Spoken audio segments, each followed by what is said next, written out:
Ok, donc très rapidement, je vais vous montrer comment calculer le prix au mètre carré. Vous avez trois façons, trois leviers, et en gros, le prix au mètre carré, pour l'estimer, il faut avoir le plus d'éléments possible. La première façon, ça va être donc le Bon Coin.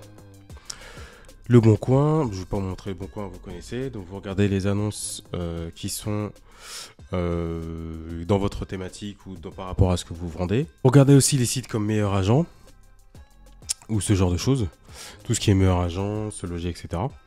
Et ce que je voulais vous montrer dans cette vidéo, très rapidement, donc c'était les impôts. Donc vous vous connectez à votre plateforme directement, d'accord? Vous vous connectez sur votre espace. Oula, j'ai pas mal de relance. Vous vous connectez à votre espace et après vous allez dans Autres services. Une fois que vous allez dans Autres services, vous cherchez, vous allez dans Rechercher transactions immobilières. Donc cette partie-là va vous montrer les biens, les vrais biens en fait, qui sont à disposition au niveau des impôts, d'accord? Ensuite, vous choisissez vente ou acquisition avec potentiel, j'ai lu Accept et vous faites sur commencer. Donc ça, c'est vraiment les biens qui sont déjà vendus, d'accord? C'est pas des estimations comme Se Loger, Meilleur Agent, ce genre de choses. C'est les biens qui ont été vendus récemment. Donc ça, les impôts, c'est hyper puissant pour savoir le prix au mètre carré, d'accord? Vous avez en plus les zones avec le graphique qui s'affiche. Donc ça, c'est vraiment pas mal. Donc là, dans mon exemple de cette vidéo, j'ai pris Le Mans. Donc je vais prendre un T3.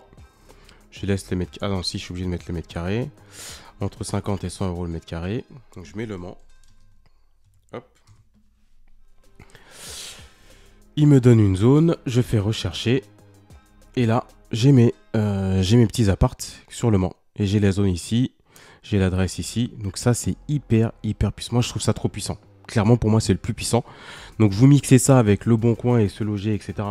Sachant que le Se Loger et Meilleur Agent ou ce genre de choses, ça c'est très approximatif.